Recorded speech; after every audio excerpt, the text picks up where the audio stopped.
Hello student, today we will start a new chapter of history book and chapter name is From Trade to Territory. Trade means buying and selling of different goods. Territory means a part of land. Aurangzeb was the last of the powerful Mughal ruler. After his death, many Mughal governors, Subedar and big Jamidars began asserting their authority and establish regional kingdom. And power of Delhi is decline. Means कि जो औरंगजेब था वो last powerful Mughal ruler था, और जब औरंगजेब ने अपने time में क्या कर रखा था कि मुगल एम्परर में इन मोस्टली ऑफ पार्ट इंडिया का इंक्लूड था, तो वो मुगल रूलर थे वो दिल्ली में रहते थे, तो पूरे किंगडम को कंट्रोल करना इजी नहीं था, तो उन्होंने क्या कर रखा था, they divide their kingdom into different parts and appoint different local ruler.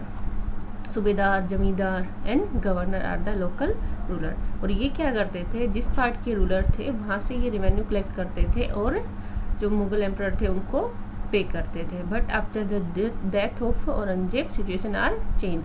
कि औरंगजेब की डेथ के बाद क्या हुआ कि जो ये लोकल रूलर थे उन्होंने क्या किया, खुद को क्या क्या रूलर बना लिया, और जो भी इनके अंदर एरिया आ रहा था वहाँ को उन्होंने क्या इंडिपेंडेंस किंगडम क्रिएट कर लिए थे. और power of Delhi decline means कि जो मुगल पावर थी after the death of Aurangzeb it start decline. As a result new power war emerging और Indian map that is British. कि औरंगजेब की डेथ के बाद एक न्यू पावर जो इंडिया में स्टार्ट हुई वो थी British power. East India Company come east. कि जो ईस्ट इंडिया कंपनी थी वो किस साइड ट्रेड करने आई थी, वो आई थी ईस्ट कंट्रीज में. First is what is east India company. It is a trading company. In 1600, this company get a charter from the ruler of England, Queen Elizabeth. East India Company got a sole right to trade with the East. It means no other trading company of England would not compete with the East India Company in East direction. कि जो east India company थी उन्होंने जो England के ruler थे उन्होंने से एक चार्टर लिया, और इस चार्टर में ये था कि जो ईस्ट कंट्री है उनसे ट्रेड करने का राइट ओनली किसका है, ईस्ट इंडिया कंपनी का. और इंग्लैंड की कोई भी कंपनी इस साइड में आके उनसे कंपटीशन नहीं करेगी. और इस कंपनी का मेन एम था वो था कि buy goods on low price from east country and sell them to European country on high price. But East India Company have to face competition with other companies like Portuguese, French and Dutch. In 1498, first Portuguese person that is Vasco da Gama discovered the sea route of India. कि जब British India में आए तब तक Portuguese और डचीज India में आ चुके थे, और Vasco D gamma first person था जो सी रूट से इंडिया में आया था. All companies were interested in buying the same goods like cotton and silk cloth, paper, cloth, cardamom and cinnamon. कि जो भी इंडिया में ट्रेडिंग कंपनी आई थी उनका सबको एक ही टाइप्स की जो गुड्स थी उनके लिए डिमांड थी. Indian silk and cotton cloths and spices are famous all over the world. So main aim of trading company are to purchase this goods from India and sell them to European country on high price. तो इससे क्या हो रहा था, competition in company में बढ़ रहा था, और सबको क्या चाहिए था, एक ही टाइप्स के गुड्स चाहिए थे. तो क्या हो रहा था, demand of goods were increase. Demand of goods increase हो रही थी तो क्या हो रहा था, price of goods is also increase and profit of companies were reduce. कि इससे क्या हो रहा था, डिमांड एक्सटेंड हो रही थी तो उससे क्या हो रहा था, प्राइस भी बढ़ रहा था. तो जो कंपनी थी उनका क्या था, प्रॉफिट क्या हुआ था, कम हो रहा था.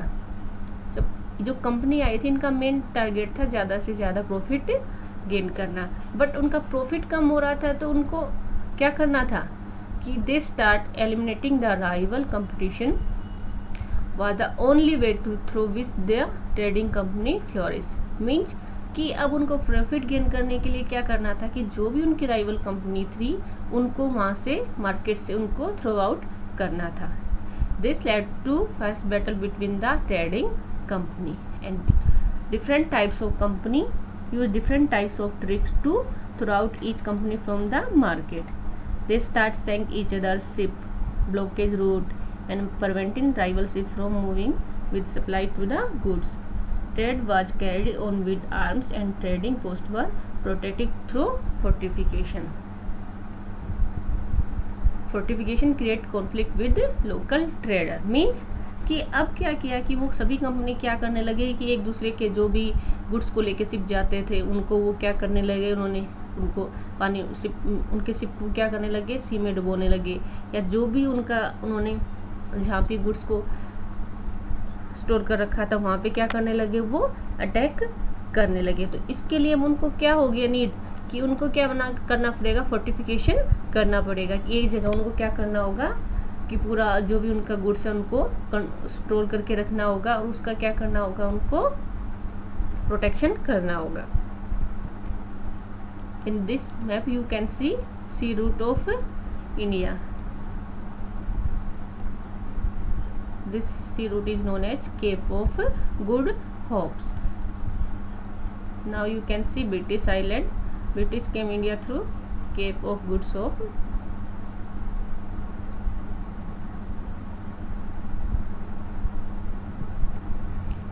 East India Company began trade in Bengal की जो ईस्ट इंडिया कंपनी थी उन्होंने इंडिया में स्टार्टिंग में ट्रेड बंगाल से स्टार्ट किया था।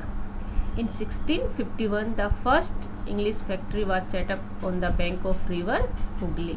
The factory had a warehouse and office.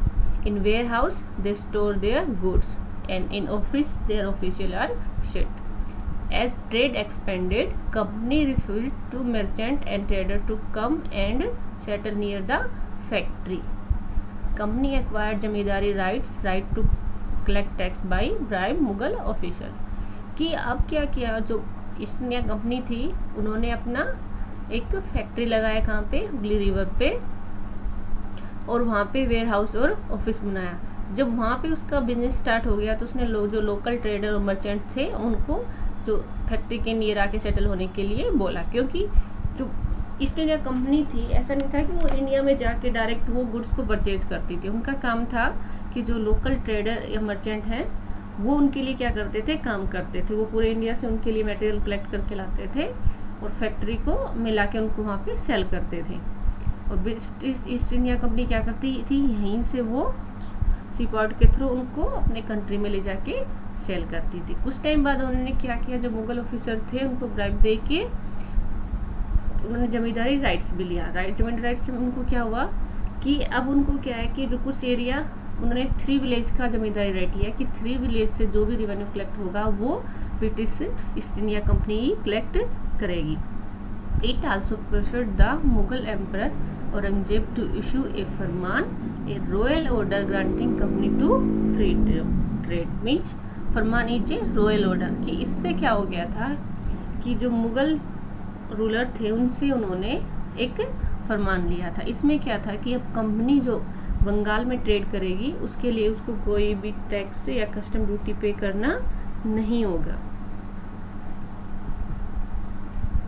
But East India Company start misuse of farman. This farman give concession only to company, but company official were using concession for private trade and refused to pay the taxes. This misuse of Farman was leading to enormous loss of revenue for Bengal. The Nawab of Bengal, Murshid Quli Khan, was unhappy with this. कि फरमान क्या guarantee दे रहा था कि only company को concession मिल रहा है कि वो बंगाल में फ्रीली ट्रेड कर सकता है, पर जो कंपनी ऑफिसर थे उन्होंने क्या किया, उसका मिसयूज करना स्टार्ट कर दिया। अब वो लोग क्या करने लगे, खुद प्राइवेट या खुद का सेपरेट वो बिजनेस वहाँ पे चलाने लगे और वो भी विदाउट टैक्स पे किए। तो इससे क्या हुआ कि जो बंगाल था उसको जो रेवेन्यू कलेक्शन हो रहा था उसका कम होता जा रहा था और इससे उनको जो भी नवाब थे उनको लॉस हो रहा था। तो इसलिए उस टाइम जो मुर्शिद कुली खान वहाँ का नवाब था वो ब्रिटिश के अगेंस्ट जा रहा था। In our next video, we will discuss about Battle of Plassey and Battle of Buxar.